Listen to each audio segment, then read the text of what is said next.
penuh dengan Roh Kudus. Kayaknya udah full tank ya Bapak Ibu. Tapi masih mau hadirat Tuhan, amin. Masih mau dipenuhkan, pokoknya nggak mau rugi ya kan. Pulang harus full tank, full sepul-fullnya. Kalau perlu bawa bejana lagi untuk diisi. Amin. Saya undang semuanya kita bangkit berdiri. Tunggu dulu. Ayo kita semuanya bangkit berdiri dulu Bapak Ibu. Kayaknya masih pagi. Kemudian baru makan. Makannya karbo ya kan. Nah. Coba gerak-gerakan dulu badannya Bapak Ibu. Mungkin aduh agak bengah nih gitu ya. Ini hari terakhir. Kalau biasanya nih ya, kalau terakhir tuh harus tendangan yang paling dahsyat gitu ya. Pukulan yang paling dahsyat tuh biasanya kalau yang terakhir ya. Nah, jadi kita harus siapkan energi yang lebih powerful buat memuji dan menyembah Tuhan. Amin. Amin. Wah, masih. Nanti dulu. Wah, aminnya masih gitu ya. Efek karbo nih. Karbonya harus kita bakar dulu ya. Biar nggak jadi lemak. Karena lemak itu bagiannya Tuhan. Shalom Bapak Ibu. Shalom. Masih mau hadirat Tuhan? Masih ingini Tuhan? Yang ingini Tuhan beri sorak-sorai dan kemuliaan aja buat Tuhan. Allah Engkau mulia di tengah-tengah kami. Yeay.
Pagi ini kita harus pokoknya dapat sesuatu yang baru dari Tuhan.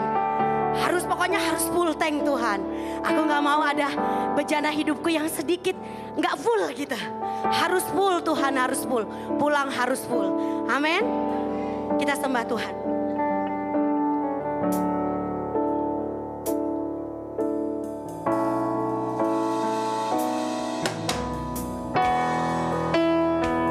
Kami mau selalu terhubung dengan Engkau Tuhan. Melekat dengan hatimu setiap saat. Thank you Jesus. Kasih-Mu layakkan seluruh hidupku. Mampukan ku melakukan yang Kau inginkan.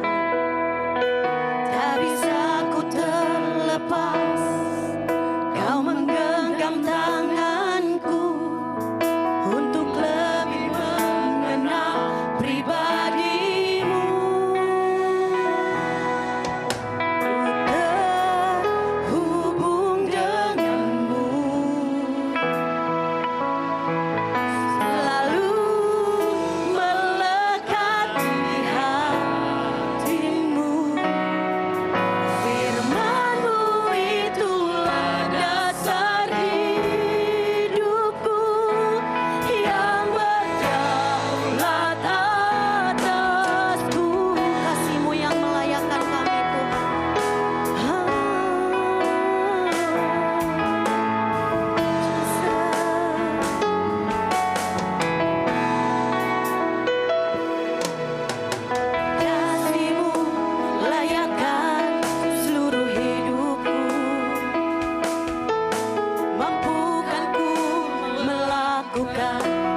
Dengan bangga kami bilang Kau pembuat mujizat Tuhan.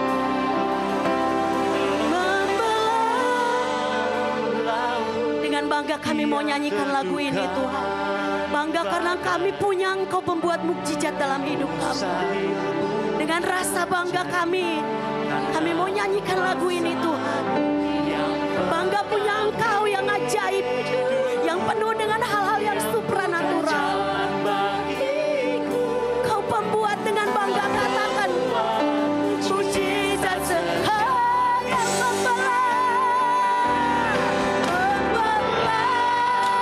laut yang kedudukan banyak, yang mustahil pun terjadi karena kuasa-Mu. Yang bukan jalan bagi Kau pembuat mujizat, Tuhan yang membelah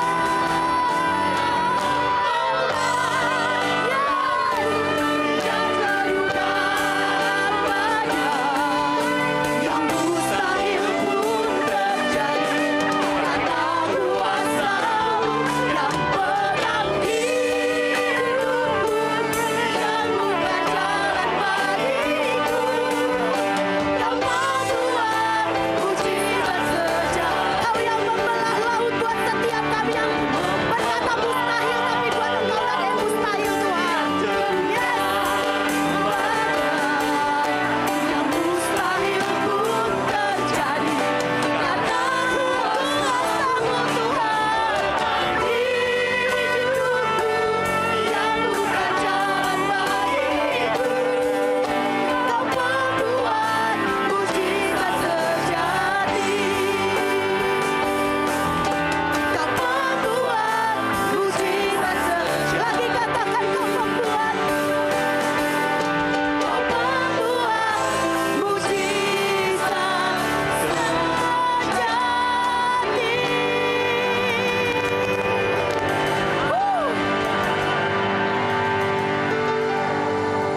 Betapa aman hidup kami ada di dalam tangan-Mu Tuhan. Amin. Damai sejahtera yang daripada-Mu Tuhan memenuhi hati dan pikiran kami.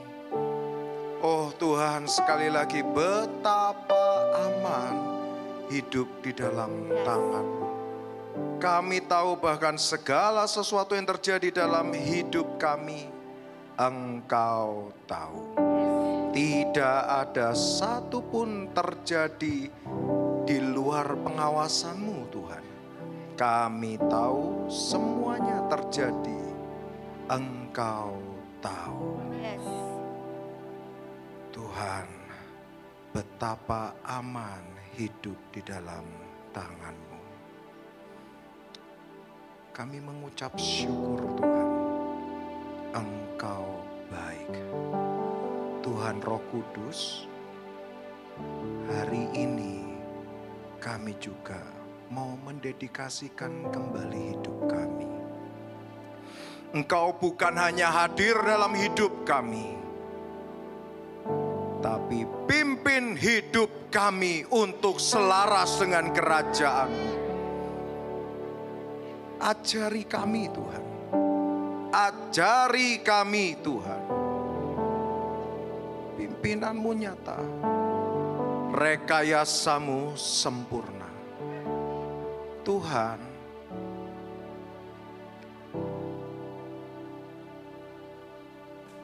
mari saudara, semuanya hubungan pribadi dengan Tuhan Roh Kudus.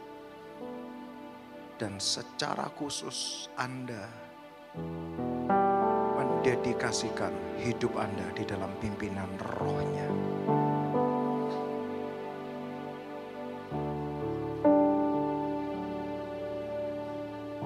Pribadi dengan Tuhan Roh Kudus saat ini.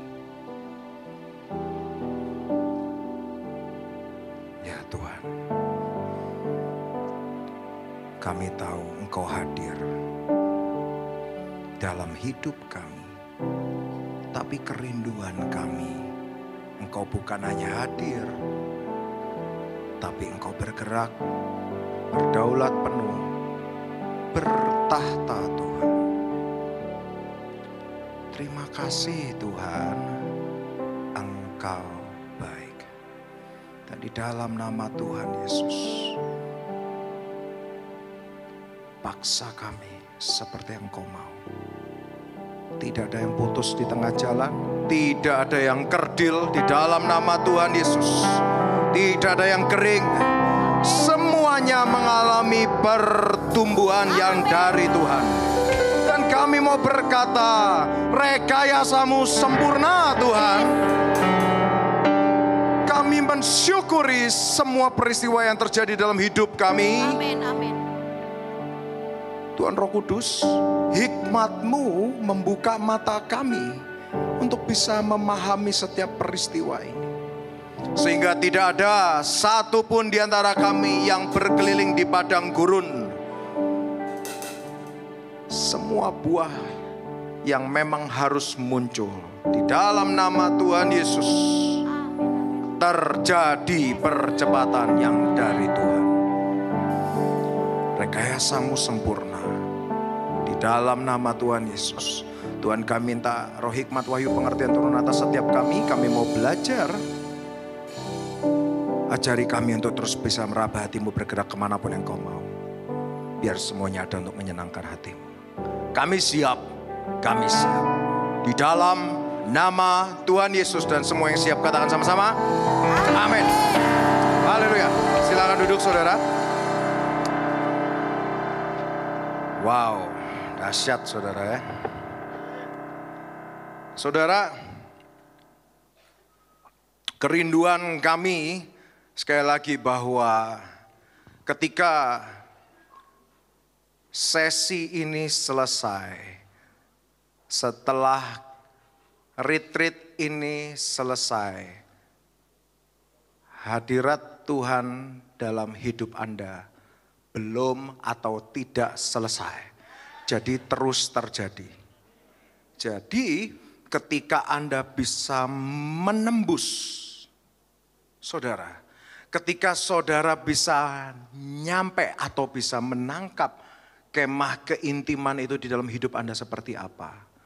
Oh, percayalah saudara, kemah keintiman saudara dengan Tuhan itu tidak bisa dibatasi ruang dan waktu. Bertemu dengan siapapun Anda akan ketemu sama Tuhan. Ketemu siapapun Anda ketemu Tuhan. Mengalami apapun, ini adalah peristiwa ilahi. Jadi kalau misalnya seperti itu, Anda akan semakin hari akan semakin takjub dengan Tuhan. Semakin hari semakin kagum sama Tuhan. Semakin hari Anda akan semakin sweet sama Tuhan. Akan semakin mesra sama Tuhan. Anda akan melihat bahwa bukan gini. Ketika kita masih di dalam pertumbuhan. Ini reverbnya dihilangin aja mungkin ya. Supaya gak usah terlalu dramatis gitu ya. Terlalu basah gitu. Nah, ketika kita tuh di dalam kedewasaan spiritual kita atau kedewasaan kekristenan kita tuh, kita masih belum akil balik.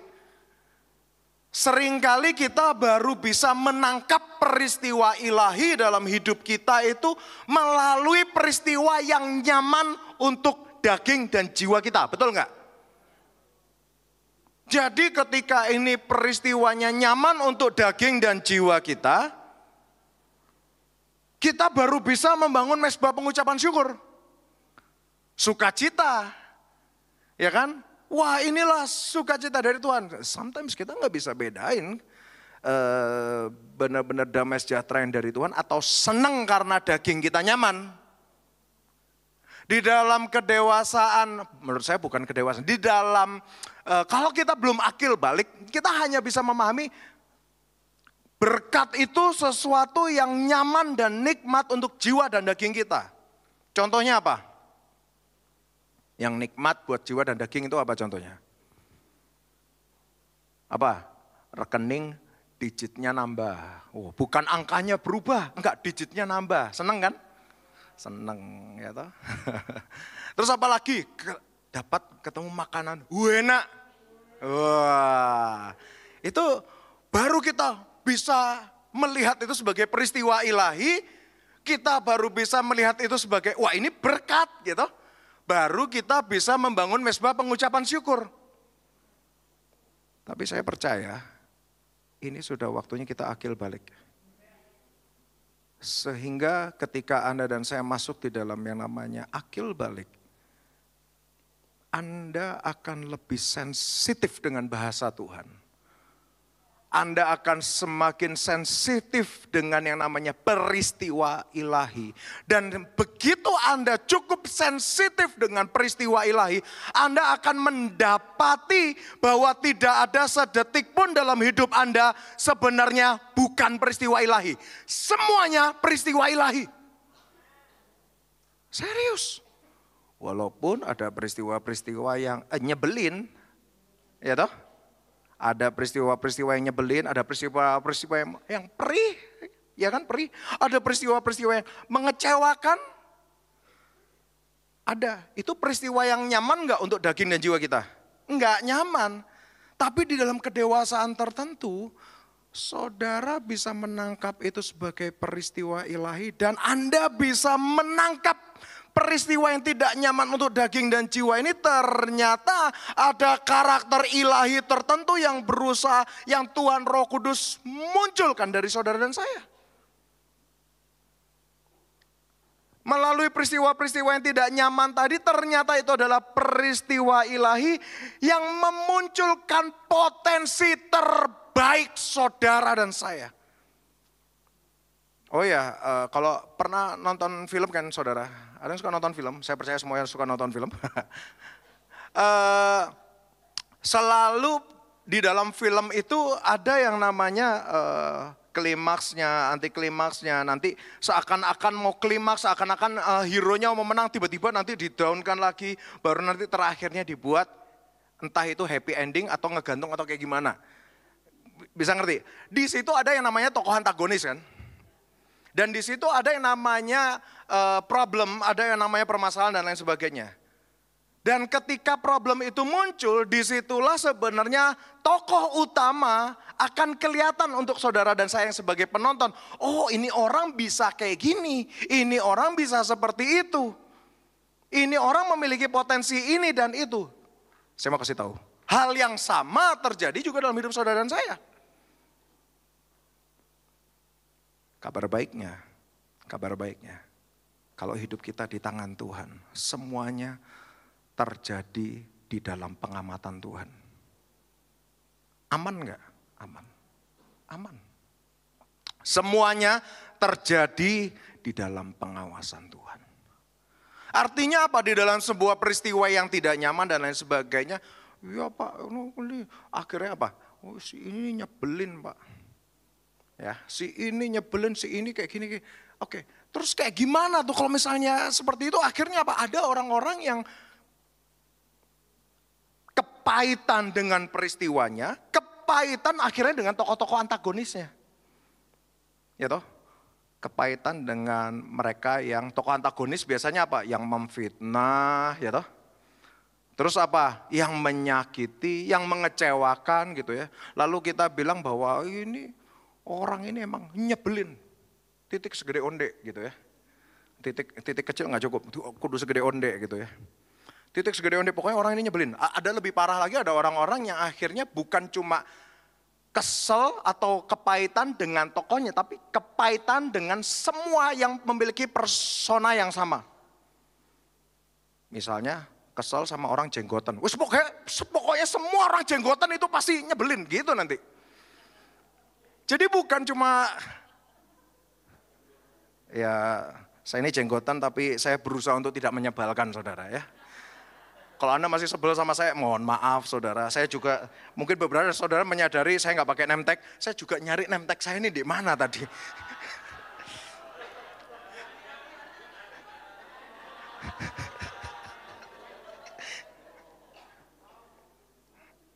Beberapa dari saudara gini. Aku tuh udah tahu nih nggak pakai name tag maju ke depan. Nah ini baru pengakuan. Nah yang lainnya baru sadar ini. Jadi gini saudara, ada orang-orang yang bukan hanya kepahitan dengan pribadi atau orang yang menyebelin gitu, tapi semua persona itu jadi menyebalkan. Pokoknya orang yang jenggotan itu nyebelin. Pokoknya misalnya profesi tertentu itu orang pasti mata duitan atau ini pasti orang kayak gini, semuanya. Terus celakanya ada orang-orang yang akhirnya potensinya tidak muncul. Dia mengambil pilihan untuk yang namanya tenggelam di dalam kepahitan. Dan ini yang mengerikan, sedikit demi sedikit dia mulai meninggalkan jalan Tuhan. Sedikit demi sedikit dia mulai meninggalkan kemuliaan Tuhan. Akhirnya secara tidak sadar dia sudah di pinggiran pagernya Tuhan. Lalu sedikit demi sedikit dia menjauh lagi. Bukan hanya meninggalkan komunitas, bukan hanya meninggalkan persekutuan yang indah dengan tubuh Kristus, tapi sudah mulai bermain-main di tepi jurang. Nanti bukan lagi sedikit demi sedikit, nanti pertanyaannya beda. Dari pertanyaannya, Tuhan sekarang maunya apa nih? Tema tahun ini apa? Pertanyaannya kalau misalnya kita lagi berapi-api kayak gitu, mata Tuhan sedang tertuju kemana? Apa yang Tuhan mau untuk aku kerjakan? Apa yang menambah kemesraanku dengan Tuhan? Pertanyaan dari kayak gitu berubah. Begitu main di tepi jurang, pertanyaannya apa saudara?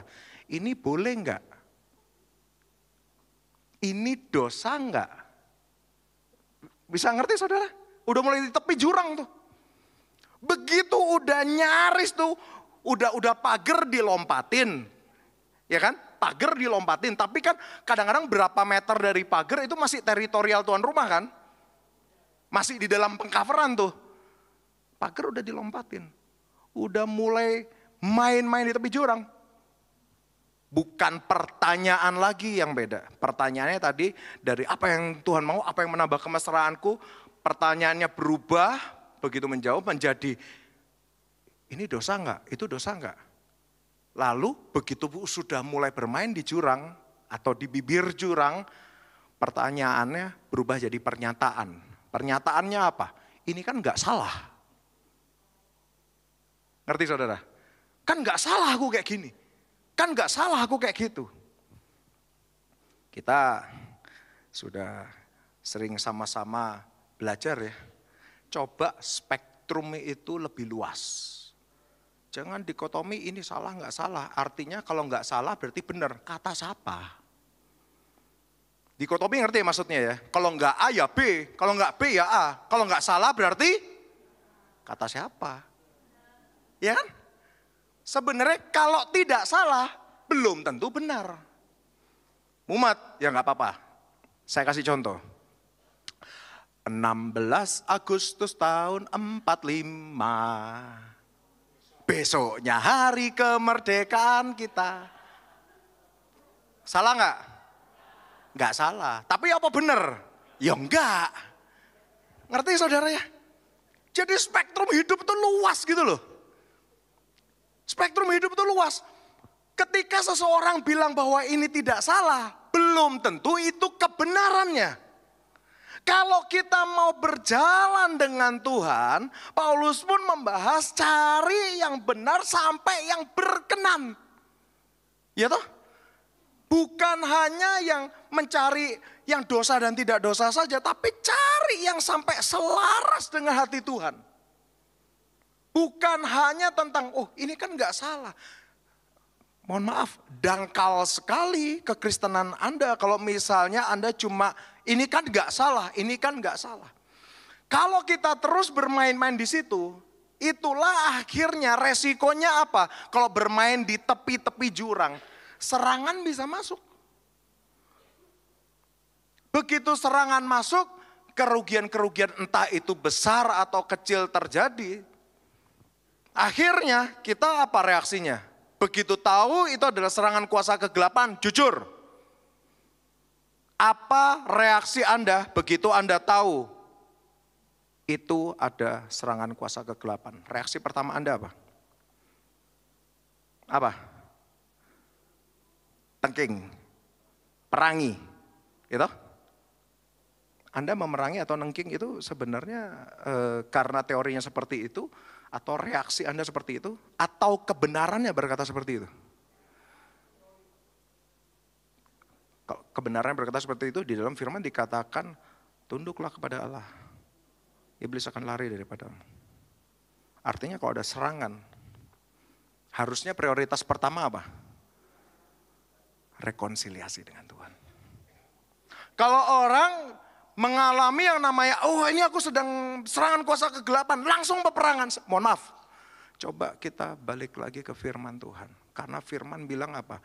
Kalau misalnya ada serangan kuasa kegelapan, rekonsiliasi dulu sama Tuhan. Rekonsiliasi dulu sama Tuhan. Setelah rekonsiliasi sama Tuhan, baru nanti Tuhan akan bukakan, ini mau diapain. Ya kan? Karena gini, kadang-kadang kalau misalnya kita langsung latah nih, kita langsung berantem. Mungkin setan mungkin mundur. Tapi apa nggak capek? Ngerti ya saudara? Apa nggak capek? Jadi yang paling pertama dan utama adalah sebenarnya kalau misalnya saya entah ya orang bilangnya kayak gimana, cuma mungkin cara berpikir saya rada sengklek gitu ya. Saya ini kadang-kadang kalau misalnya sama keluarga ini, kalau misalnya ada kita ada sinyal, oh ini ada serangan kuasa kegelapan masuk. Biasanya kami, apa yang kami kerjakan? Kami ngucap syukur, wah Tuhan, thank you Tuhan. Ini berarti ada sinyal daripadamu. Gitu. Terus gimana? Kita akan tanya dan deteksi sama Tuhan. Tuhan ini ada masalah di mana? Tuhan kami minta ampun Tuhan. Rekonsiliasi sama Tuhan. Akhirnya gimana? Karena serangan, hubungan kami sama Tuhan makin mesra. Jadi sebenarnya kami bisa mensyukuri bahkan serangan itu. Jadi di mata kami, kemarin ada nanya, kok misalnya ada peristiwa kayak gini, ini jadi ini sebenarnya rencana Tuhan apa rencana setan yang terjadi? Anda pernah berpikir kayak gitu nggak? Kalau misalnya terjadi ada beberapa hal nih, yang kadang-kadang secara kompas moral kita, ini kayak gini, ini sebenarnya rencana Tuhan apa rencana setan yang terjadi? Sebenarnya pertanyaannya kalau misalnya cara berpikir kayak gitu, artinya saudara memiliki permasalahan cara berpikir dikotomi power tahu saudara. Jadi Anda berpikir, oh kekuatan Tuhan atau kekuatan setan yang jalan. Loh sekarang gini pertanyaannya, bisakah rencana setan terjadi tanpa Tuhan tahu? Bisa nggak? Bisakah setan melompati pagar Tuhan? Artinya kalau misalnya itu terjadi Tuhan tahu? Artinya itu masih di dalam mungkin dibiarkan sama Tuhan. Tapi belum sampai Tuhan cegah ya toh? Bahwa segala sesuatu ada di bawah Tuhan. Betul? Jadi kalau misalnya Anda akan hidup itu Anda dan saya nggak perlu akhirnya terlalu ini rencana Tuhan apa? Udah bagian kita mah kerjain yang terbaik, that's it. Bagian kita kerjain yang terbaik, hasilnya di kaki Tuhan. Dengan seperti itu Anda tidak akan bangga dengan hasilnya sehingga tepuk didi. Mau ngomong dada sama diri jadi didi. Sehingga tepuk dada aku tak buka ini ya. Tapi gak apa-apa lah. Saya harus pakai baju berkerah. Lebih baik seperti itu. Oke. Nah, tepuk dada. Karena kalau misalnya kita terpaku pada hasil akhirnya apa yang terjadi? Begitu berhasil angkanya memuaskan. Kalau gak ada aku. Ngerti saudara? Tapi kalau gagal, apa yang terjadi? Stres. Ya toh? Berhasil jadi sombong, gagal jadi stres. Ribet saudara. Makanya kenapa? Kerjakan yang terbaik, hasilnya di kaki Tuhan. Maksudnya hasil di kaki Tuhan itu apa? Hasilnya baik, ya puji Tuhan karena itu Tuhan yang menentukan. Hasilnya tidak maksimal, ya udah puji Tuhan, Tuhan aku harus belajar apa dari peristiwa ini. That's it. Saya kalau misalnya sama anak saya tuh ngerjain ujian, bukan kerjain ujian, belajar untuk ujian. Biasanya peristiwa deg-degannya itu harusnya pas kapan? Pas mau ujian atau pas nunggu nilai biasanya? Hah? Nunggu nilai deg-degan. Nah ini loh yang kadang-kadang cara berpikir saya itu rada nggak nyambung sama orang kebanyakan. Kalau saya katakanlah ada ujian, deg-degannya saya itu sebelum ujian. Setelah ujian nilainya berapapun terserah. Karena apa? Pertanyaannya adalah saudara dan saya sudah mengerjakan bagian kita belum? Jadi kadang-kadang kan anak saya gini, udah ngerjain ujian, pas nunggu nilai deg-degan.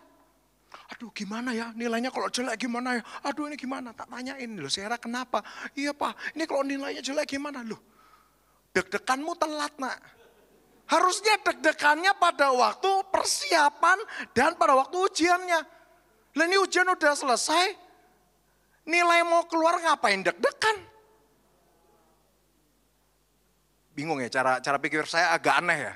Tapi ya aku nggak ngerti sih. Tapi itu akan sebenarnya kalau Anda ngerti tentang hal ini, hidup Anda akan jauh lebih rileks sebenarnya.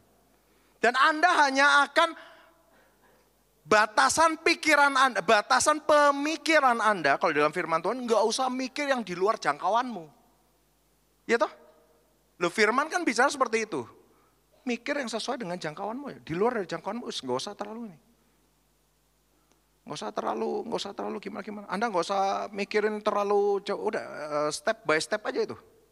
Jadi maksudnya apa?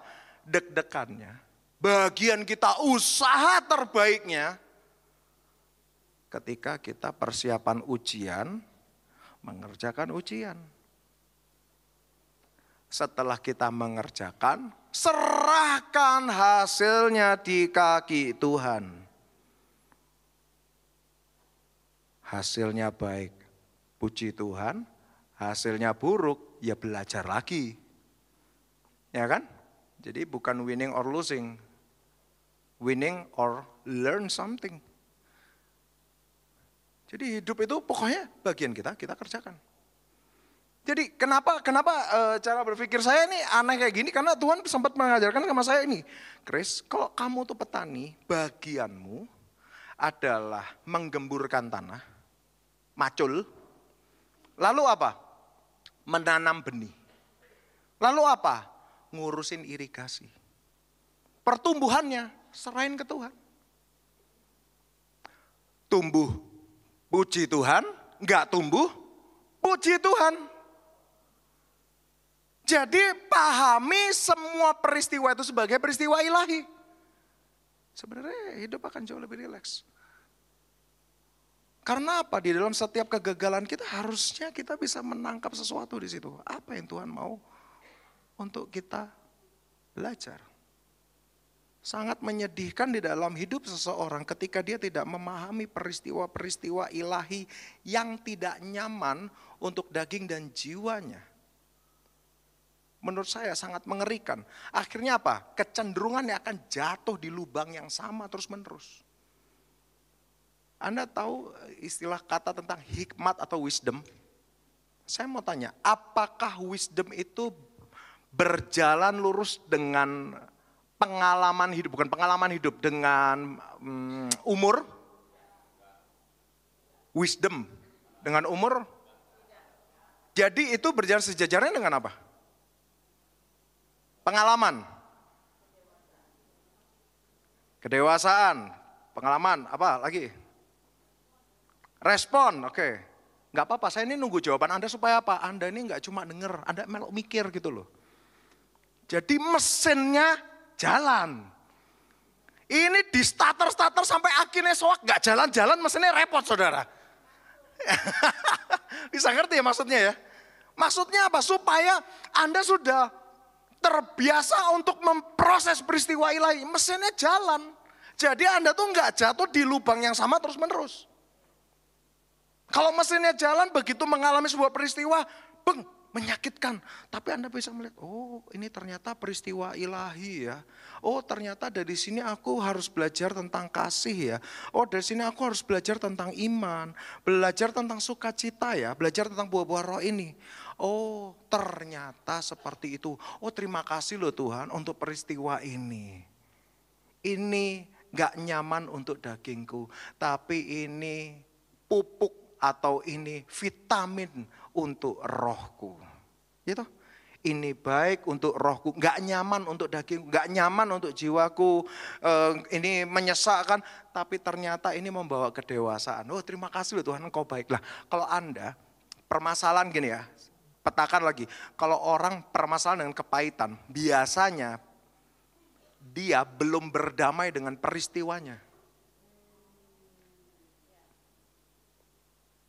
Ingat ya, ketika ada peristiwa menyakitkan, bukan untuk dilupakan. Karena Anda gak akan bisa lupa.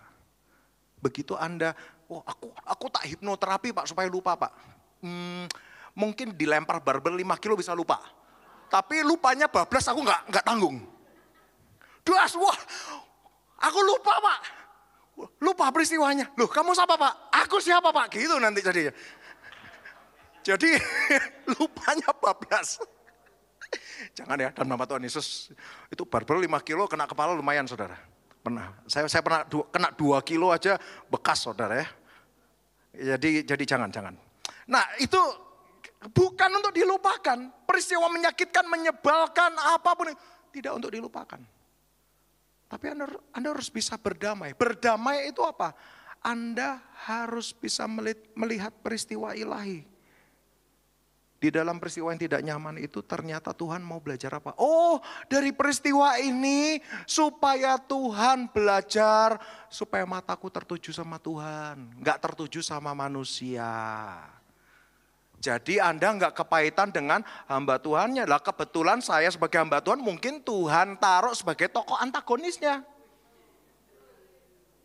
Nah kalau Anda, ngerti ya maksud saya? Saya kasih contoh saya aja, jangan orang lain. Iya toh? Nanti saya mau si A, si B. Hamba Tuhan kan yang depannya A juga banyak, B juga banyak. Udah saya aja. Jadi siapa tahu memang Tuhan taruh saya misalnya di dalam peristiwa hidup Anda sebagai tokoh antagonis. Dan ternyata itu adalah peristiwa ilahi dan Anda mendapatkan kedewasaan dari situ. Lalu bagaimana Anda kalau misalnya sudah bisa berdamai dengan peristiwanya, menangkap peristiwa ilahinya, menangkap kedewasaannya, next apa lagi? Anda akan berdamai dengan tokoh-tokohnya. Bisa ngerti maksud saya? Orang banyak tenggelam di dalam kepahitan. Pertama, dia belum bisa memahami peristiwanya. Sehingga dia tidak berdamai. Dia cuma bilang, aku ini korban. Ini orang nyebelin. Gue jadi korban terus. Gue ditipu terus. Gue kayak gini. Korban terus.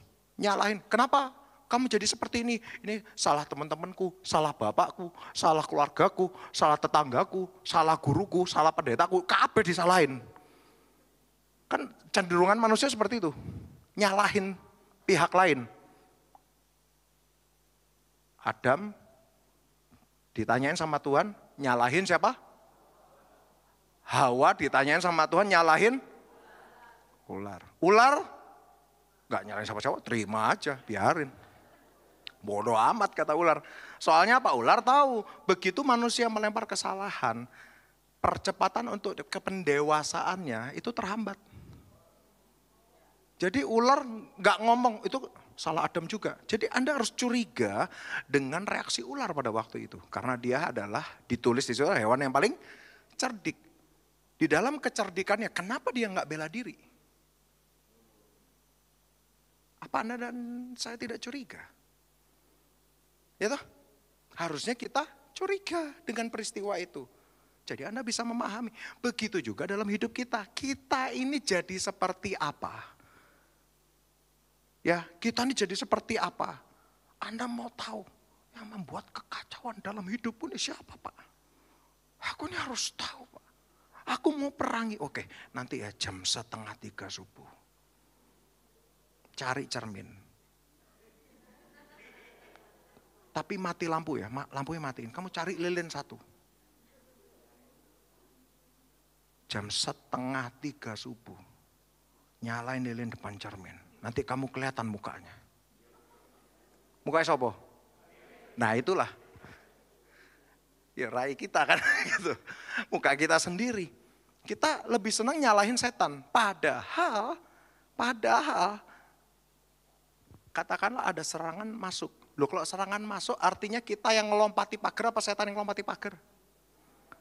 Ya toh, bisa ngerti maksudnya saudara? Kita yang ngelompati pagar. Atau memang Tuhan mau peristiwa itu terjadi. Jadi Tuhan rada ngompori setan. Tuh kamu gak lihat ya si ini kayak gini. Tapi ketika peristiwa itu terjadi, buahnya pasti baik. Seperti peristiwa Ayub kan? Baik gak? Baik. Ilahi gak? Ilahi. Nah, jadi Anda coba yang punya kepahitan berdamai dengan peristiwanya. Tangkap peristiwa ilahi ini berbicara tentang apa? Karena kita harus dewasa, kita nggak mau buang-buang waktu. Waktu ini jalan terus, ya kan? Time is ticking kan gitu. Ini nih waktu ini jalan terus, ya kan? Anda mau nyetop aja nggak bisa, ya. Jam di tangan Anda mungkin bisa stop, tapi waktu akan tetap jalan. Rappelling terus istilahnya seperti itu. Nah, ketika kita buang-buang waktu akhirnya terjadi apa? Ya jatuh lagi di lubang yang sama, Itulah akhirnya ada banyak orang yang bertambah umurnya tapi tidak bertambah kedewasaannya. Umurnya bertambah tapi kok wisdomnya biasa aja, kedewasaannya biasa aja. Jatuh lagi, utang lagi kan gitu. Begitu utang, wah udah stres, udah gitu ada bantuan sedikit. Wah puji Tuhan ada bantuan, ngutang lagi. Kan ada orang-orang kayak gitu. Jadi jatuh di lubang yang sama terus menerus. Tidak ada proses, akhirnya apa? Buang-buang waktu, orang-orang seperti itu yang berputar-putar di padang gurun. Akhirnya seperti apa? Ya waktu akan terus berjalan, umur akan bertambah, kedewasaan mampet di satu titik. Tapi kalau misalnya di dalam firman Tuhan orang berhikmat bisa memahami. Oh, ini proses nih. Di dalam Yakobus di situ dikatakan kan? Coba. Di dalam Yakobus, ini saya akan bahas dengan cepat. Di dalam Yakobus 2, saya akan bacakan, saudara-saudaraku, anggaplah sebagai suatu kebahagiaan apabila kamu jatuh dalam berbagai pencobaan. Sebab kamu tahu bahwa ujian terhadap imanmu menghasilkan ketekunan, dan biarlah ketekunan itu beroleh buah yang matang supaya kamu menjadi apa? Sempurna, utuh, dan tidak kekurangan suatu apapun. Titik. Tapi ayat kelima. Tetapi apabila di antara kamu ada yang kekurangan hikmat, hendaklah ia memintakannya kepada Allah. Lihat, aneh kan? Tetapi apabila di antara kamu ada yang kekurangan hikmat. Kalau Anda cuma baca di ayat 5, artinya kalau pakai kata awalnya dengan tetapi, artinya ini ada hubungannya dengan kalimat sebelumnya. Kalimat sebelumnya berbicara tentang proses, ujian, dan buah roh. Dan kalimat selanjutnya, apabila kamu kekurangan hikmat. Artinya hikmat dan proses pemurnian, ujian atau apapun itu berhubungan enggak? Berhubungan. Di dalam firman dikatakan orang fasik di dalam pemurnian, ujian, proses akan tetap berbuat fasik. Tetapi orang berhikmat dapat memahaminya. Opo kuwi. Ini rumput-rumputan ini bawa serangga saudara ya.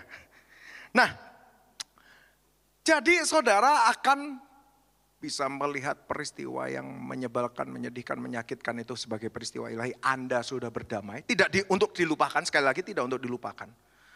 Karena begitu Anda lupakan, mencoba terapi apapun dilupakan, begitu ngelihat hal-hal tertentu atau mencium parfum tertentu, mendadak keinget lagi terus kepahitan lagi, kan rugi. Jadi Anda berdamai dengan peristiwanya. Setelah berdamai dengan peristiwanya, Anda akan berdamai juga dengan tokoh-tokohnya. Pasti itu.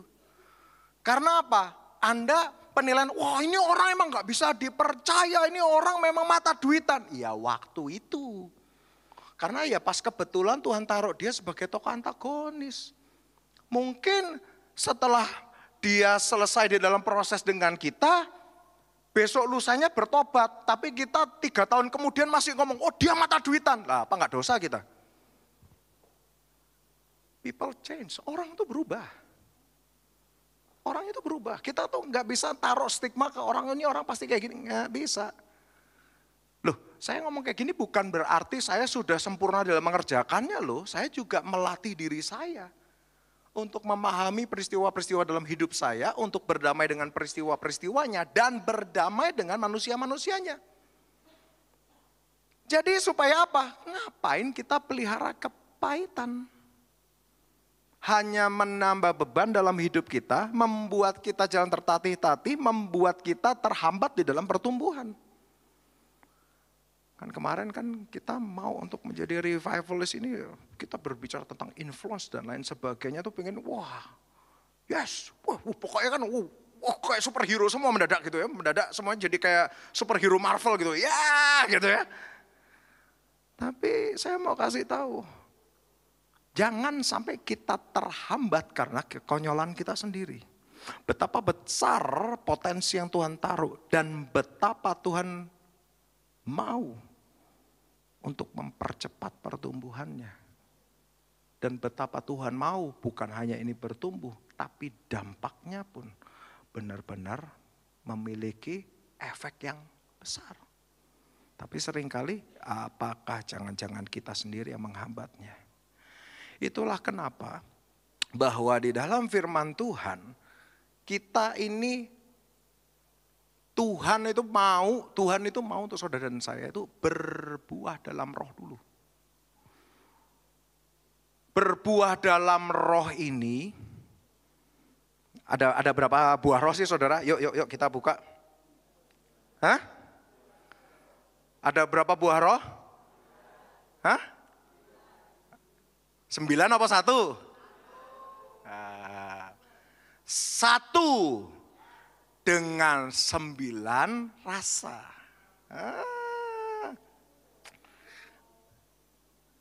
Bukan, jadi Galatia ya kalau nggak salah, di Galatia 5. Galatia 5 ayat 20-an. Betul ya? Hah? Oh 22. Tetapi di situ dikatakan apa? Tetapi buah-buah roh ialah buah roh kan? Jadi tunggal apa jamak? Tunggal. Pak aku nggak percaya. Oke lihat terjemahan lainnya. Anda lihat fruit atau fruits? Fruit atau fruits? Fruit. Jadi tunggal atau jamak? Tunggal. Buah roh ialah kasih, sukacita, damai sejahtera, kesabaran, kemurahan, kebaikan, kesetiaan, kelemah lembutan, dan penguasaan diri. Hafal ya? Hafal. Kalau disuruh nyebut satu-satu biasanya nggak hafal. Kalau dilakukan ingat tuh, nggak apa-apa. Nah, di situ dikatakan bahwa buah roh ini memiliki keragaman rasa yang kompleks sehingga menimbulkan kelezatan sebenarnya. Dan itu bisa dinikmati oleh orang-orang sekitarnya. Itulah kenapa Anda tahu manisnya mangga dengan manisnya durian beda. Ya toh? Karena apa? Ada kompleks tuh rasanya. Mangga ya mangga, durian ya durian. Ada pahitnya, ada manisnya, ada kecutnya dan lain sebagainya. Jadi bukan cuma perkara, kalau bahasa Jawa, bukan cuma perkara legine. Legi itu apa namanya? Manisnya, tapi berbicara tentang perpaduannya. Nah begitu juga dengan karakter saudara dan saya, kompleksivitasnya kita di dalam buah roh ini, katakanlah 9 rasa ini, katakanlah ada di saya, dan 9 rasa ini ada di Pak Jo, tetap saya adalah saya, Pak Jo adalah Pak Jo. Betul? Lezatnya beda, tapi sama-sama lezat. Karena apa? Karena ada sesuatu yang dari Kristus yang mengalir. Bisa ngerti saudara? Jadi bukan berarti saya kehilangan kepribadian. Wah, kok 9 rasa buah roh itu muncul, mendadak semua orang itu menjadi kayak robot dengan program yang sama. Iya, tidak gitu. Jadi si A, si B, si C mendadak pribadinya sama semua. Apakah seperti itu? Tidak. Tapi kekompleksan rasanya itulah nanti yang membedakan. Jadi mangga manis, manis. Durian manis, manis. Oh, berarti sama dong. Beda. Itu bisa ngerti ya saudara. Nah, kekompleksan dari semua rasa ini hanya bisa muncul melalui perjalanan kita di muka bumi ini. Artinya apa saudara? Kejatuhan Adam dan Hawa Tuhan tahu enggak? Ya kan? Kan ada pertanyaan. Wah, ini nih gara-gara Adam dan Hawa ini keluar dari Firdaus terus kita ngalamin kayak ginian gitu ya. Beberapa nggak terima, enggak nih gara-gara Hawa, enggak nih gara-gara urusan makanan dan Hawa gitu misalnya. Pengen makan apa? Entah. Makan apa? Terserah. Nah itu buat ide sebenarnya buat saudara-saudara yang mau bikin restoran apa? Terserah. Makan di mana? Terserah. Nah datang ke situ nanti. Laris. Ya, jadi nama depotnya apa? Nama kafenya apa? Terserah. Kalau orang suaminya nanya sama saya, yang mau makan apa? Terserah. Oke, langsung datang ke tempat Anda pasti. Ide. Guyon saudara, bercanda, tapi biasanya benar. Nah, jadi saudara, itulah kenapa apa yang terjadi dengan Adam dan Hawa akhirnya sampai manusia keluar dari Firdaus, semuanya terjadi di dalam pengawasan Tuhan dan terukur. Tidak ada satu pun yang terjadi di luar dari batasan Tuhan. Bisa nangkep ya saudara ya? Bahkan jebakan-jebakannya setan yang setan buat, setan tidak sadar dia sedang dijebak juga sama Tuhan. Tahu nggak kenapa? Gini ya, kenapa Tuhan membuang Satan dan pengikutnya? Kenapa? Di dalam pengkhianatan akhirnya Tuhan buang kan? Tapi tetap Tuhan peralat nggak? Tetap Tuhan peralat. Tapi kenapa saudara dan saya harusnya kita begitu merasa secure? Tahu nggak kenapa?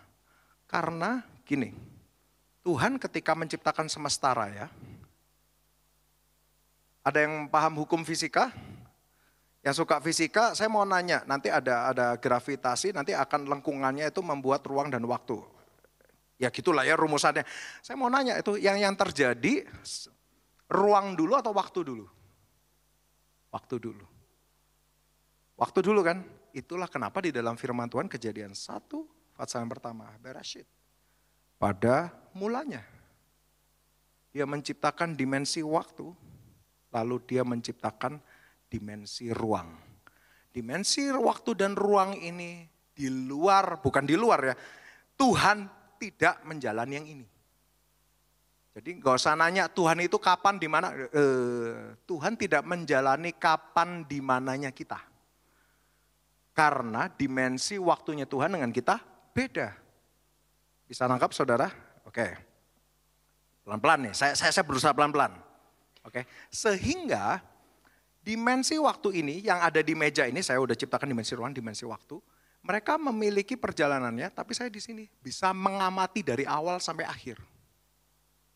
Itulah kenapa dia bilang, aku adalah jalan kebenaran dan hidup. Tahu jalan kebenaran dan hidup itu bahasa Ibrunya itu El-Emet.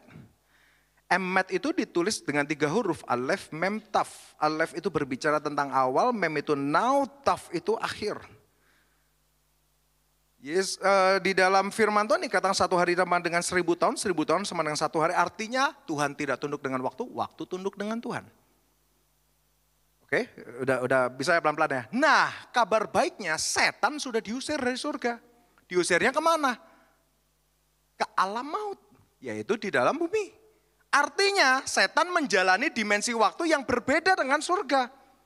Jadi setan menunggu hari esok gak? Deg-degan gak tentang hari esok? Deg-degan lihat hari esok dia gak tahu gimana. Mungkin dia mempelajari firman dengan penafsirannya apa segala macam, tapi dia tidak tahu apa yang terjadi di hari esok. Loh, Pak, tapi itu ada orang Pak ngeliat kayak gini, nerawang besok terjadi kayak gini. Ada yang namanya ilmu precognition. Precognition itu Anda memiliki file atau data apa yang terjadi 3 tahun ke belakang, Anda akan tahu 3 tahun ke depan seperti apa. Dan setan itu umurnya jauh dari manusia. That's why kenapa mereka punya pengamatan. Cek. Aman ya? Oke. Jadi saudara, setan itu di dimensi yang menjalani waktu. Walaupun kerapatan waktunya mungkin berbeda dengan saudara dan saya, tapi dia menjalani waktu. Berjalan lurus tuh. Tapi tidak dengan Tuhan. Makanya saya selalu bilang, oh Tuhan begitu aman hidup di dalam tangan-Mu. Betapa aman, di dalam peristiwa apapun aku aman di tangan Tuhan. Anda akan ngerti nanti damai sejahtera melebihi segala akal itu seperti apa. Karena Yesus tidur di buritan perahu yang sedang mengalami badai. Muridnya ngomong, loh ini lagi badai, kok kamu bisa tidur? Tuhan Yesus bilang gini, badai mah badai, gue tidur ya pengen tidur. Apa urusannya badai sama gue tidur? Ya kan? Nah sekarang waktunya aku bangun. Oke badai tenang dulu deh, tenang dia. Bisa ngerti saudara? Jadi damai sejahtera melebihi segala akal. Itu maksudnya apa? Di dalam 1 Yohanes ketika seseorang sempurna di dalam kasih, tidak ada ketakutan. Karena ketakutan mengandung hukuman. Oke? Ketika Tuhan bilang jangan membunuh, jangan berzina, ditulis berapa kali di Alkitab? Ada 20 kali? Enggak ada. 10 kali? Kalau Tuhan bilang jangan takut, berapa kali tulis firman Tuhan? Wah beberapa ngitung ya 365 gitu. Beberapa, enggak 367. 364, ayo kita hitung sama-sama saudara. Enggak, tapi sebanyak itu ya. Berarti Tuhan cukup serius enggak tentang hal ini? Serius. Tapi kita seringkali tidak menanggapi ini dengan serius. Akhirnya kita tidak memahami hukum yang bergerak di atas ini. Dan kita menjalani hukum yang terjadi di dunia. Kalau Tuhan bilang jangan takut, sebanyak itu artinya seserius itu. Bahkan di dalam 1 Yohanes di situ dikatakan, ketika seseorang sempurna di dalam kasih tidak ada ketakutan. Artinya apa? Artinya, kalau misalnya seseorang sempurna di dalam kasih, sebenarnya dia tahu dia ada di dalam tangan Tuhan. Kenapa? Kemarin kan saya nanya, kenapa orang itu takut mengambil keputusan? Lalu banyak pernyataan muncul kan, takut salah, takut rugi, takut nggak cuan, takut cuannya berkurang dan seterusnya. Tapi jawaban yang kelihatannya paling rohani adalah saya takut salah. Ya kan? Takut salah dengar suara Tuhan. Ya toh? Kenapa kalau salah dengar suara Tuhan terus kenapa? Tapi di dalam di dalam rancangan yang sempurna, akui dia di dalam segala lakumu dan dia akan meluruskan jalan-jalanmu. Artinya kita percaya ada yang namanya rekayasa Tuhan. Sebenarnya saya mau kasih tahu ya, ketika saya melihat ini semua dan saya menjalani kehidupan saya dengan berbagai macam hal yang lucu yang kami alami bersama dengan keluarga. Lucunya itu bikin kita tuh mikir biasanya. Nah, di dalam apa yang kami alami, saya ini mengalami yang namanya salah ngambil keputusan mungkin ratusan kali. Tapi Tuhan menyelamatkan saya ribuan kali. Saya ulangi. Katakanlah saya 100 kali membuat kesalahan. Rekayasa Tuhan terjadi 1000 kali. Kok bisa dia menggenapi firman-Nya? Akui dia dalam segala lakumu, dia akan meluruskan jalan-jalanmu.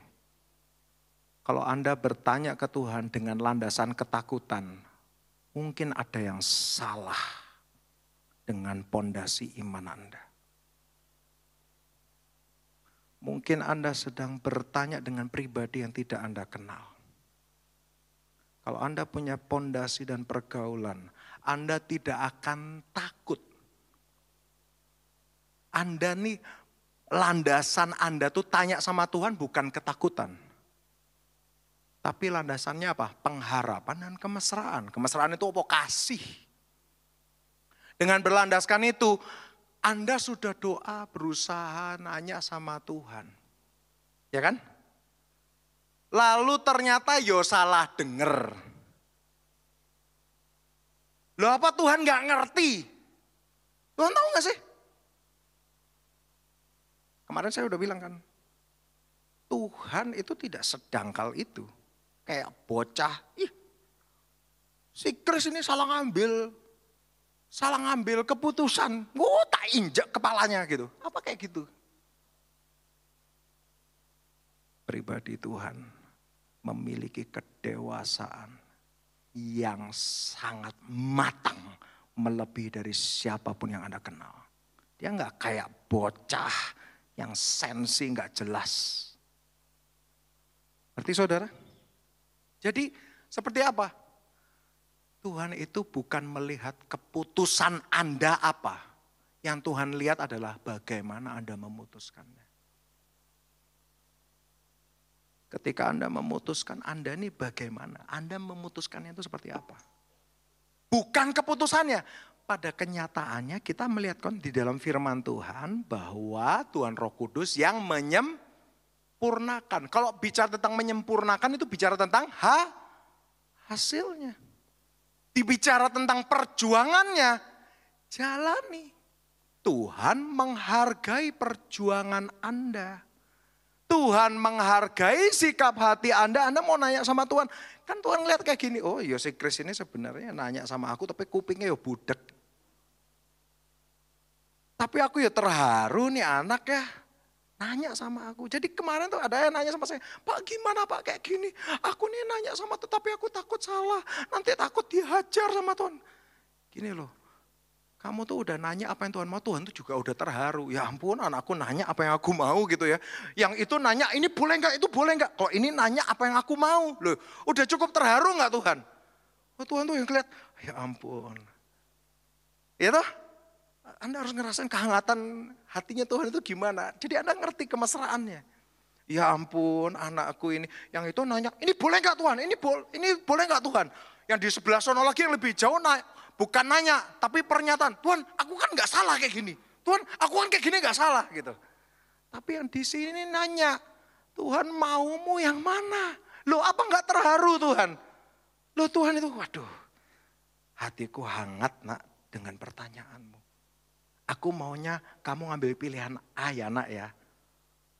Terus dia, iya Tuhan, amin. Ngambilnya pilihan C. Loh. Tapi Tuhan lihat hatimu, tapi anak ini tulus kok nanya, nyari apa yang ada di hati Tuhan.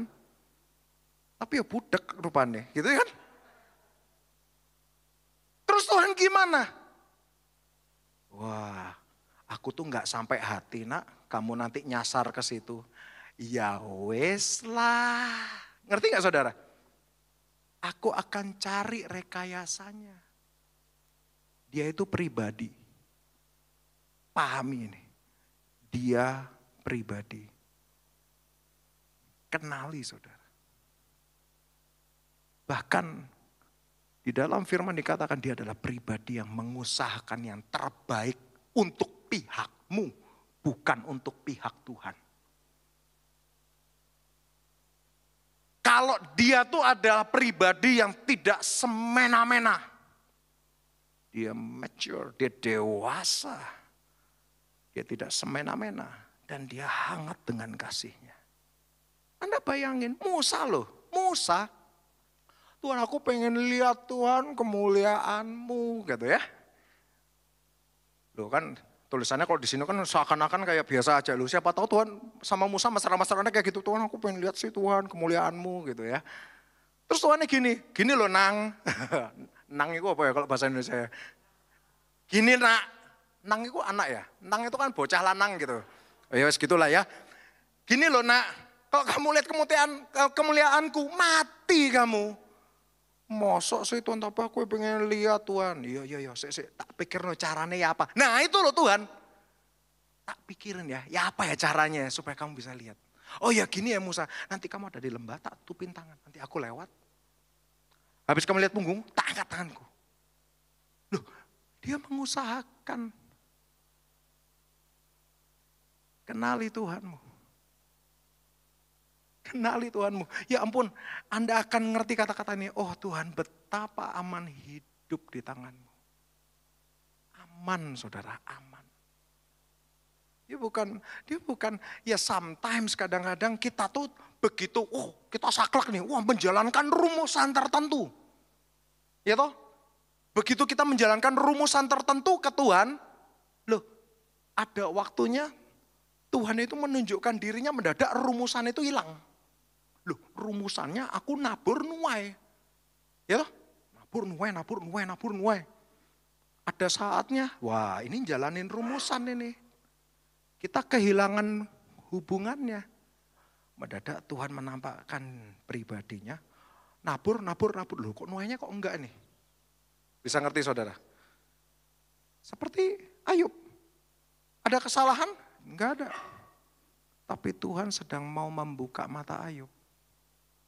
Ayub bilang terakhir, dulu aku dengar suaramu.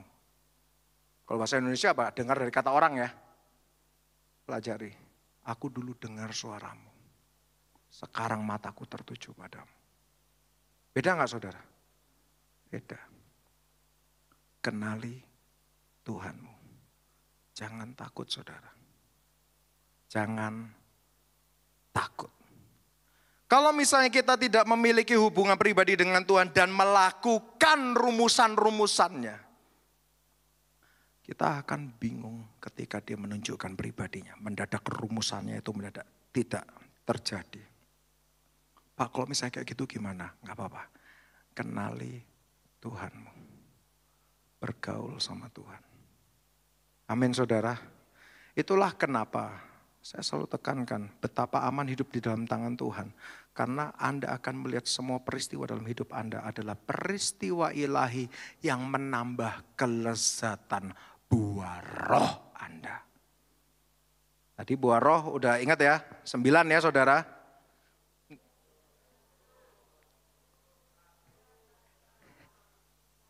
Sembilan rasa yang dikombin menjadi satu buah. Oke?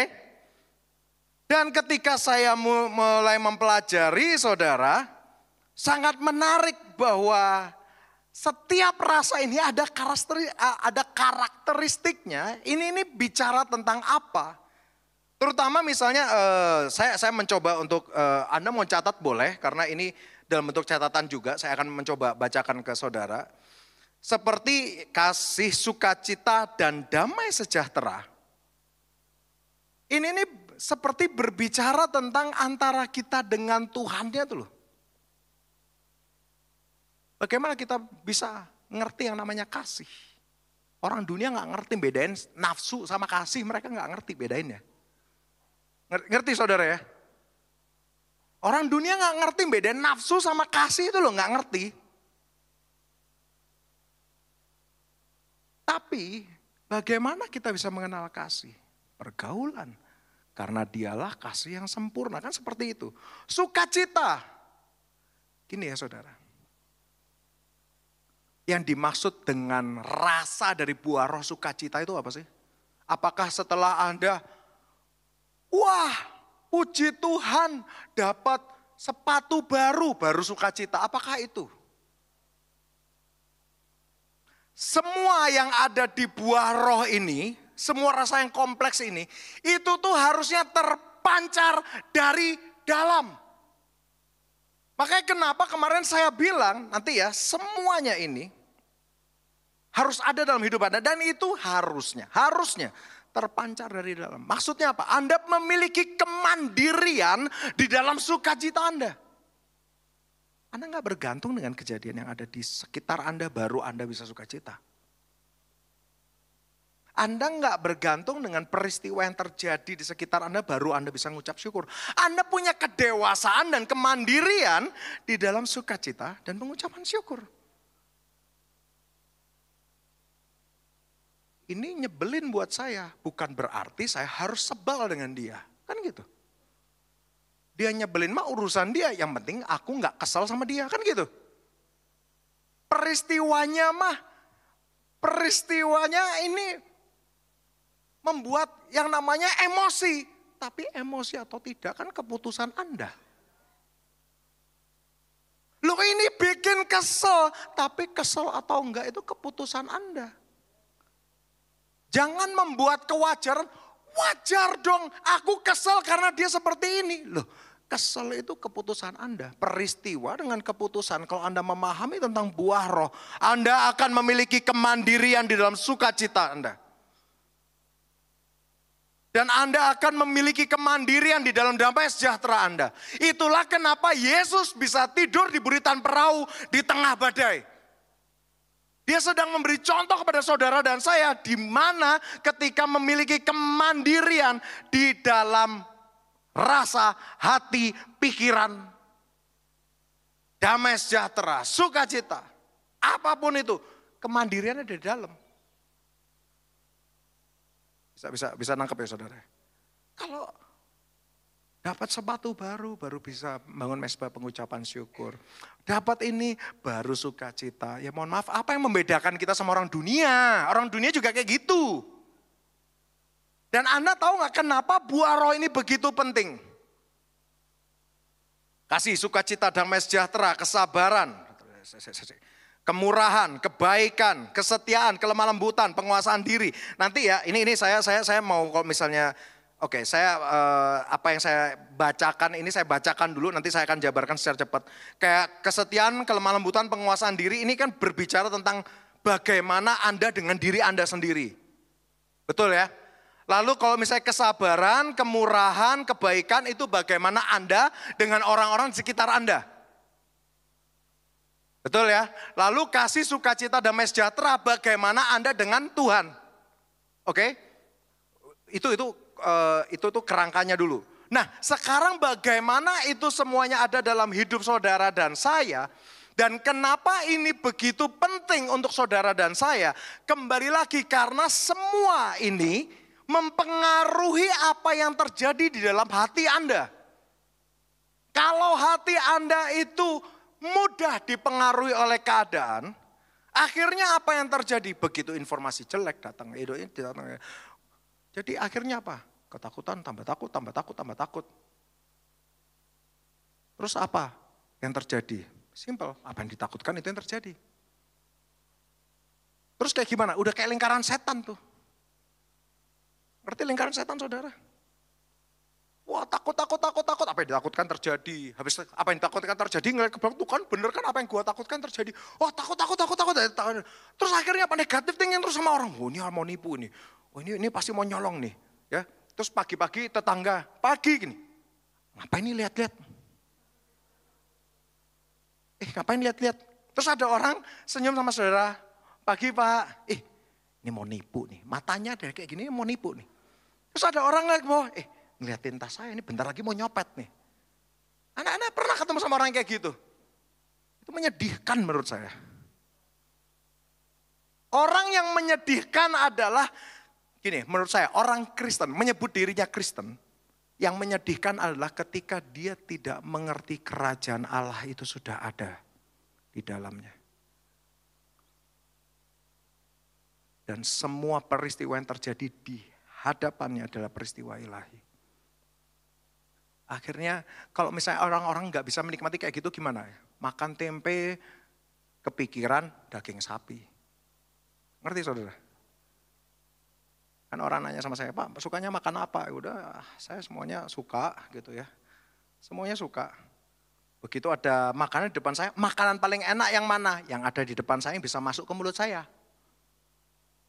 Yang bisa masuk ke mulut saya tempe, udah kita nikmati tempe ini sebagai tempe. Gitu. Mangan tempe sembari bahas, wah daging sapi di sana enak, gini-gini tuh. Sembari makan tempe, aduh kasihannya aku makan tempe kan gitu. Padahal ini tempe yang terbaik, misalnya. Besoknya ketemu sama sapi itu, bukan ketemu sama sapinya, ketemu sama daging sapinya. Sembari makan daging sapi, wah ini satu suap pertama, oh ini enak. Wah Pak ada yang lebih enak lagi. Di situ tuh ada dagingnya kayak gini, kayak gitu, apa segala macam. Mungkin dagingnya waktu di ini Pak masih gerak-gerak gitu, entahlah ya. Wah ini dagingnya enak banget. Sembari makan ini, aduh kepikiran dagingnya itu. Makan daging itu, Pak ini ada makanan yang lebih enak lagi. Itu orang yang tidak ngerti, menikmati peristiwa ilahi dalam hidupnya. Jadi semuanya apa yang dihadapannya nggak bisa dinikmati. Kalau saya makan yang pengen apa? Ya udah di depan saya ini adanya apa, saya nikmati itu sebagai itu dan ini yang terbaik. Selesai. Ngapain kita buat rumit? Milikilah kemandirian di dalam sikap hati.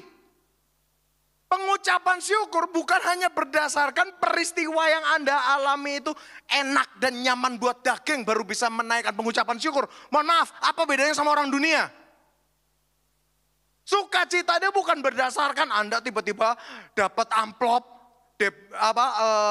rekening Anda nambah angkanya, baru Anda sukacita. Apa bedanya sama orang dunia? Apakah orang dunia artinya mereka punya buah roh juga? Enggak. Apakah kesabaran itu ketika kita enggak ngalamin, wah ini orang sabar ya enggak pernah ngalamin badai. Apa bedanya sama orang dunia? Buah roh ini berbicara tentang kemandirian saudara di dalam sikap hati. Dan ini loh kabar baiknya. Kenapa ini begitu penting? Karena jagalah hatimu dengan segala kewaspadaan, dari sana terpancar kehidupan.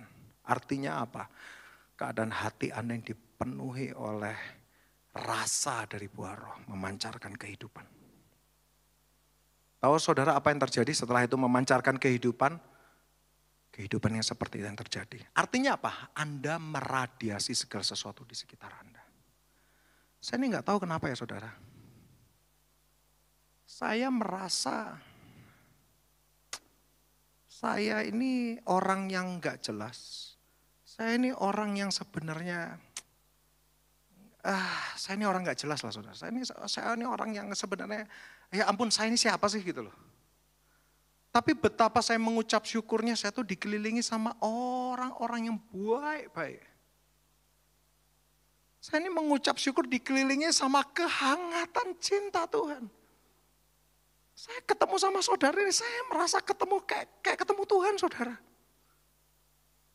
Di dalam hidup saya itu saya ketemu sama siapapun, ya ampun. Walaupun ini orang konseling Pak, karena gini ya. Sendoknya hikmat itu apa? Curiosity, rasa ingin tahu. Ketika orang ngobrol nih, Roh Kudus bukakan, saya tuh senang saudara. Jadi, saya ini bingung mau ceritanya seperti apa, tapi saya sampai di satu titik di mana saya ngomong, aku ngerti apa yang Daud ngomong. Kemana aku dapat lari jauh dari rohmu.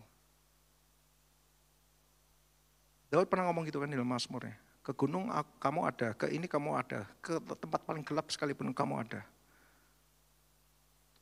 Sebelum aku mengambil keputusan, engkau sudah memahami. Oh, betapa besar pengetahuan ini, dia bilang.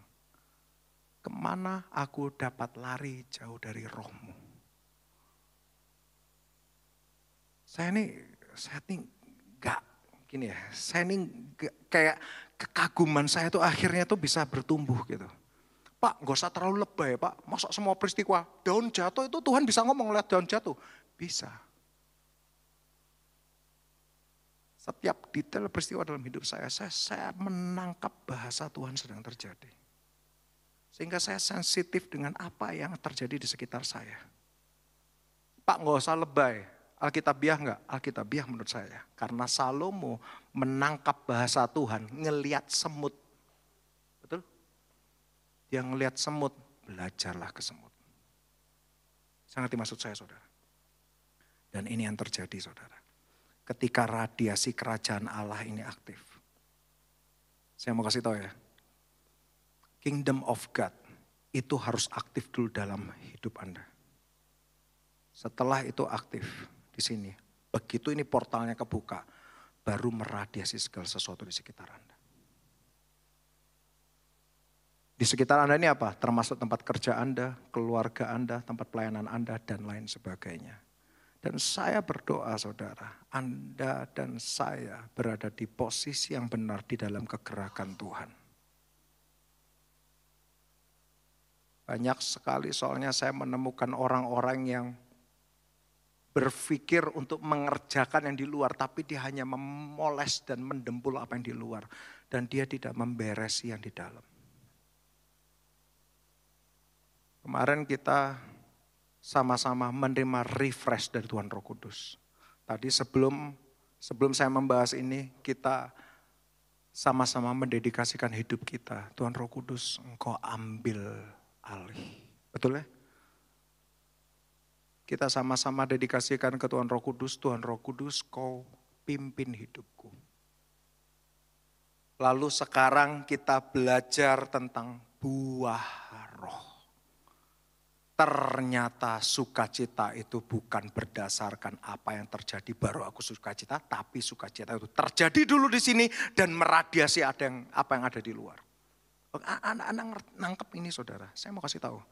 Oh saudara, Anda tidak sedang di dalam perjalanan menuju surga, tapi Anda sudah ada di kerajaan surga, percayalah.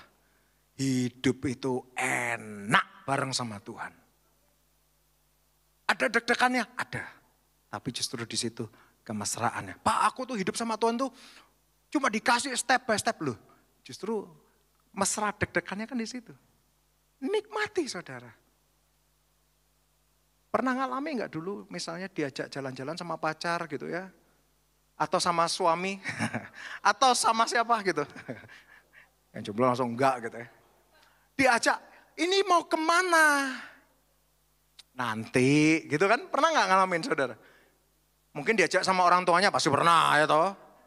Kan gak ada yang tiba-tiba, ini mau kemana? Nanti. Loh ini mau kemana? Nanti aja. Begitu sampai di suatu tempat, wah surprise-nya baru kebuka. Kan di situ kemesraannya. Nikmati saudara. Jalan sama Tuhan. Dan saya berdoa Anda bisa menangkap tentang buah roh ini. Anda renungkan dari awal sampai akhir. Buah roh. Dari kasih sampai penguasaan diri. Yang saya mau tekankan adalah. Kalau Anda lupa rasa buah roh ini apa saja. Saya mau ambil dari contekan khotbahnya Pak Erik. Pak Erik bilang. Kalau lupa setelah kasih itu apa di dalam susunan buah roh. Ingatlah yang awal dan akhirnya. Kata Pak Erik ya. Kata Pak Erik. Kalau Anda bilang salah nanti itu temui Pak Erik nanti. Tapi saya terberkati. Saya terberkati dengan rangkuman. Oh itu Pak Eriknya di situ. Saya terberkati dengan rangkuman Pak Erik. Makanya saya share dengan saudara. Kata Pak Erik ya. Kalau Anda lupa, ingatlah yang awal dan akhirnya. Karena segala sesuatu yang ada di tengahnya, itu ketika awal dan akhir ini Anda punya, yang di tengahnya akan otomatis ada. Apa itu? Kasih dan penguasaan diri. Kasih ini berhubungan tentang pergaulan Anda dan saya dengan Tuhan. Penguasaan diri berbicara tentang, nggak perlu diperjelas, penguasaan diri. Pak, penguasaan diri itu, tapi kalau aku marah ya pengen marah. Loh, itu bukan penguasaan diri. Anda tidak marah karena tidak ada yang men-trigger, itu artinya ya memang normal seperti itu. Penguasaan diri itu apa? Kalau kemarin saya sempat sharing dengan beberapa teman-teman. Temukan monster di dalam Anda. Saya tahu dark side saya seperti apa. Monster yang ada di dalam diri saya itu seperti apa. Saya tahu kalau saya marah gitu, orang akan mikir 5 kali, 6 kali. Tak buat dia ingat seumur hidup. Saya kalau kesel sama apa? Oh, saya tidak akan mencelakai orang. Saya mau pastikan dia masuk neraka. Saya itu orang yang mengerikan, saudara. Saya temui monster saya. Terus gimana? Ditendang keluar? Nggak bisa. Apa yang saya kerjakan? Saya pasang leash. Tahu leash? Apa tuh? Leash itu apa sih bahasa Indonesia? Tali kekang. Tali kekang ya, yang itu tali kekang. Kok kekang bukan buat kuda ya? Ya itulah, tali kekang. Ya benar, tali kekang. Saya kasih leash di lehernya. Karena gini, bukan berarti lalu ketika saya diusir sama sekali, terus saya nggak ngerti cara marah. Marah gimana ya? Terus saya konsultasi sama Pak Jo. Jo, gue mau konseling nih, gue bingung ngamuk tuh gimana ya caranya. Itu kan konyol. Terus orang yang punya nafsu, mohon maaf, dengan lawan jenis. Wah, itu tak usir keluar. Aku temukan monsternya, aku usir keluar. Akhirnya apa? Ke dokter, kebiri. Itu kan konyol, saudara. Ngerti gak maksud saya? Temukan monsternya, pasang list, kendalikan, tundukkan. Penguasaan diri itu seperti itu. Temukan monster di dalam Anda. Pahami betapa berbahayanya itu. Pasang list, tundukkan. Kuasai. Jadi saya dengan anak-anak saya, dengan siapapun saya itu marah bukan ketika saya merasa marah. Saya marah ketika diperlukan berbicara dengan nada yang lebih tegas. Jadi di luar saya kelihatan marah, tapi di dalam ini terukur. Enggak sampai goblok matamu deh mana, enggak sampai kayak gitu. Ngerti enggak saudara? Terukur. Enggak membuat sampai orang ini Bisa nangkep saudara? Penguasaan diri, mungkin sedikit tipsnya adalah temukan monster itu. Dia bersembunyi di sisi paling gelap di dalam diri Anda. Yang kadang kita tidak sadari. Tapi kuncinya untuk menemukan monster itu seperti apa? Kejujuran. Kalau Anda jujur dengan diri Anda akan tahu kegelapan itu seperti apa, monsternya seperti apa. Oke, setelah ketemu gimana di dalam firman Tuhan, penguasaan diri, pasang list. Jadi saya kemarin ada orang, wah aku nih udah cinta sama si ini. No. Saya bilang, kamu harus bisa membedakan antara cinta dengan nafsu. Ada beberapa hal yang salah, menurut saya rasa ingin memiliki saja, itu bukan cinta. Nafsu saya bilang, wah kamu ngomong enteng. Tapi ini rasa udah ada. Kendalikan nafsumu. Saya bilang, kendalikan. Ya toh, apakah nafsu kudu diumbar? Loh saya bilang sama dia gini, kalau nafsu itu kudu diumbar, aku gitu kape mata ini wong akeh gitu, bahasa Jawanya kayak gitu saudara. Rasanya ngelihat orang aku tahu apa yang di dalam pikirannya, rasa pengen tak patahin nih sungguhan. Tapi apa ya tak kerjain?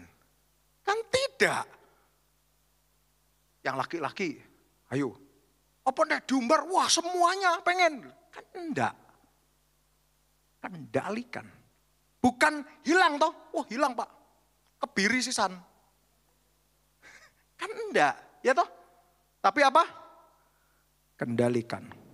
Kuasai diri. Kabar baiknya Anda tidak mengerjakan hal ini sendirian. Bersama dengan Tuhan Roh Kudus. Amin saudara. Dan saya percaya ketika Anda dan saya berubah dari dalam. Saya mau kasih tahu ya.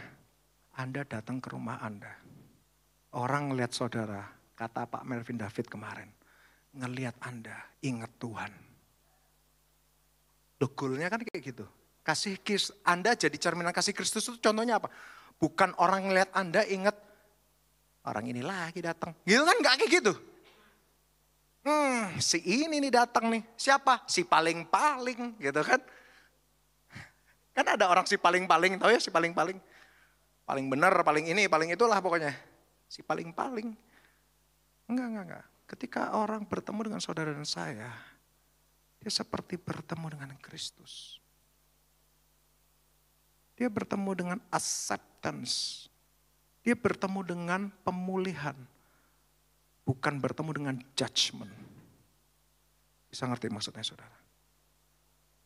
Orang ngelihat Anda, ingat Tuhan. Ketika radiasi kerajaan Allah terpancar, Anda jalan pun radiasi tertentu bisa membawa dan pertobatan. Bisa enggak? Bisa. Itu pernah terjadi dengan Paulus dan Silas. Dalam penjara semuanya punya pikiran Kristus. Amin saudara. Hari ini kita belajar buah roh itu berbicara tentang kemandirian dan kemerdekaan di dalam sikap hati. Saya minta untuk tim musik boleh naik.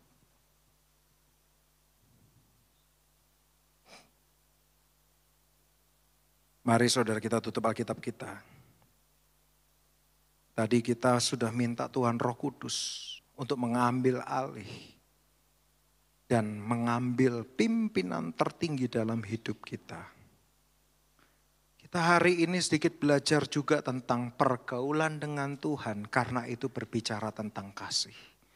Dan hari ini kita juga belajar tentang penguasaan diri karena itu juga berbicara tentang buah roh. Hari ini pun kita belajar untuk melepas yang namanya kepahitan dengan cara berdamailah dengan peristiwa-peristiwa itu. Lihatlah peristiwa ilahinya dan jangan kepahitan dengan tokoh-tokohnya. Selesai. Anda berdamai dengan peristiwanya. Anda menangkap itu sebagai peristiwa ilahi. Munculkan karakternya dan Anda memasuki level yang baru.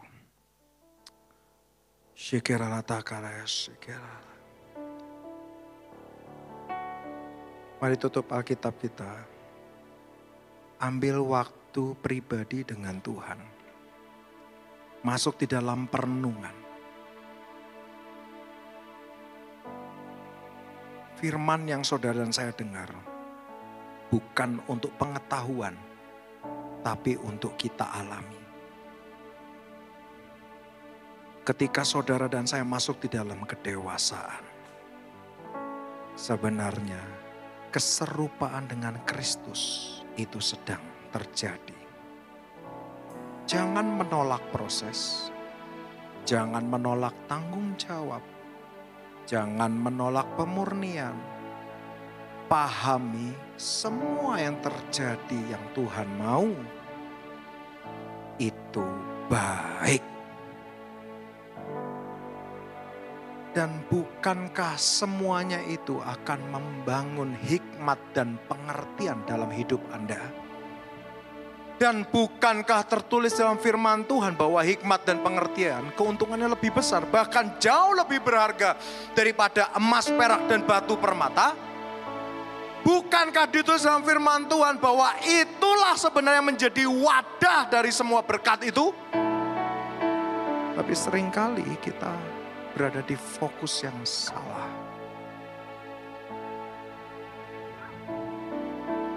Ambil waktu ini untuk berperkara dengan Tuhan. Mulai ketika saudara ada yang berurusan dengan kepahitan, yuk berdamai dengan peristiwa yang terjadi dalam hidup Anda. Stop memposisikan diri Anda sebagai korban. Aku seperti ini karena orang tua, karena pasanganku, karena si A, karena si B, karena si ini. Nah.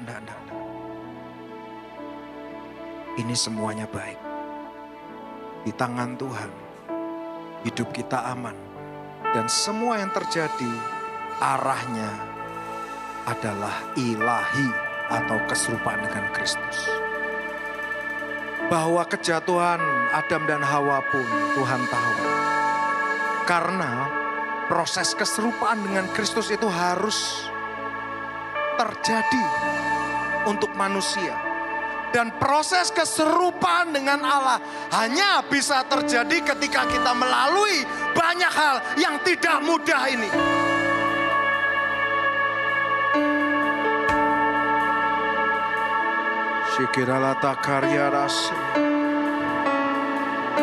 Thank you Lord, thank you Lord, thank you.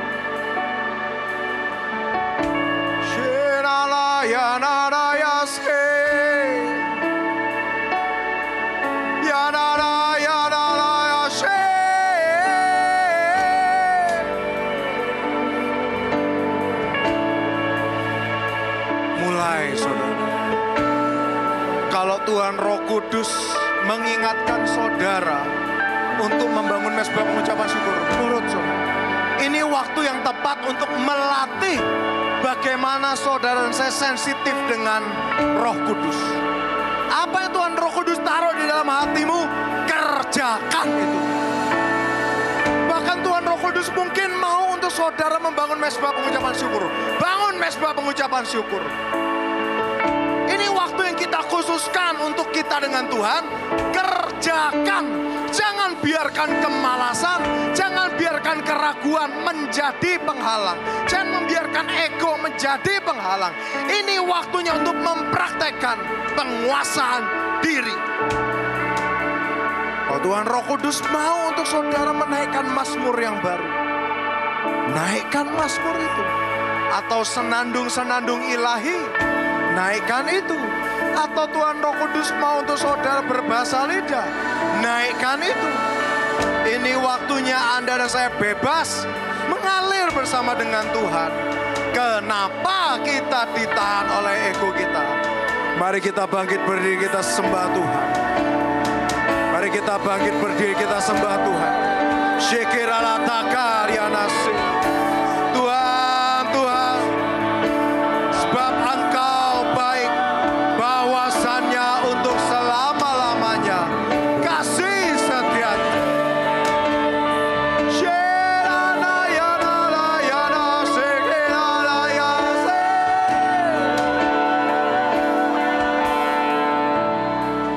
Be lifted higher, higher, be lifted higher. Jesus, you be lifted higher, be lifted higher, be lifted higher. Jesus, you be lifted higher, be lifted higher, be lifted higher.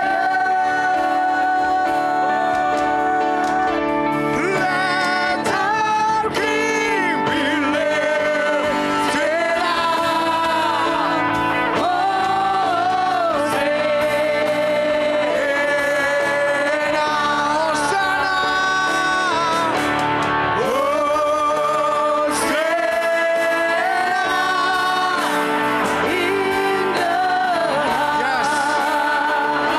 Sebab pertolongannya daripadamu, datang dari tempat yang maha tinggi. Kami ini cuma hamba-hamba yang tidak berdaya tanpa Engkau menjadi Tuhan kami.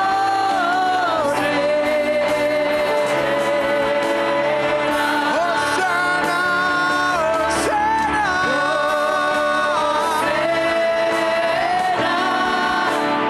in the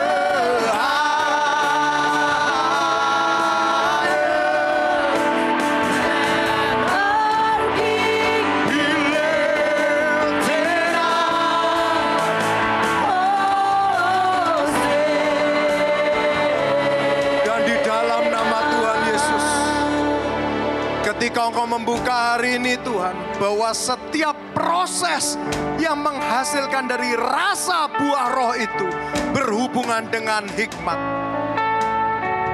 Firman-Mu berkata, ketika kami menyadari kami kekurangan hikmat, minta, maka Tuhan pasti akan memberi. Hari ini kami buka tangan kami persiapkan wadah kami minta hikmat yang daripadamu turun dalam hidup kami. Bawa kami untuk bisa memahami setiap bahasa-Mu. Bawa kami untuk bisa memahami setiap peristiwa ilahi dalam hidup kami. Bawa kami untuk bisa berjalan dengan-Mu. Hari ini kami minta hikmat yang daripadamu Tuhan. Bukankah Engkau adalah Tuhan yang genap dengan firman-Mu? Dan firman-Mu berkata ketika kami kekurangan hikmat, minta dan Engkau pasti akan memberi. Kami terima hikmat yang daripadamu hari ini di dalam nama Tuhan. Syikiralata karyara bata karyara lasa karyara. Sebab kami menerima hikmat yang daripadamu. Terima dengan iman. Terima dengan iman. Tangkap dengan pengucapan syukur. Terima dengan iman. Tangkap dengan pengucapan syukur. Sebab Dia melimpahkan hikmat-Nya. Oh Tuhan.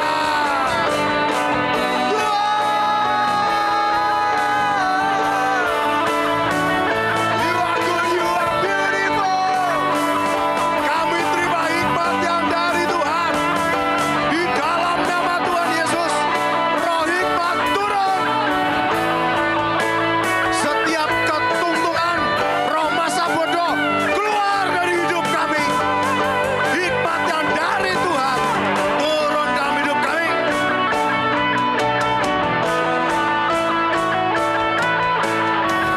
Dalam nama Tuhan Yesus, kami mau berkatakan tidak ada yang tercecer. Tidak ada yang tercecer. Setan tidak bisa mencurinya. Apa yang menjadi jatah kami masuk di dalam nama Tuhan Yesus.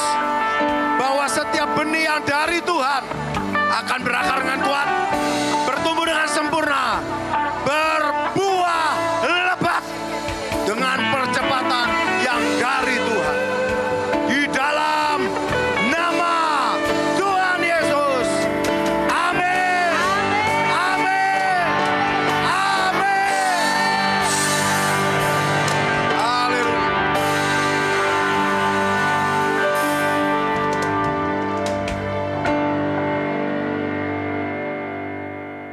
Sungguh hari ini saya terharu sekali saudara. Mau nangis rasanya. Pak Kris khotbahnya kelar sebelum waktunya saudara. Baik saudara, kita mau istirahat 30 menit ya? Kita mulai lagi jam berapa sih? Setengah 11. Jadwal waktu 30 menit, Anda boleh apa?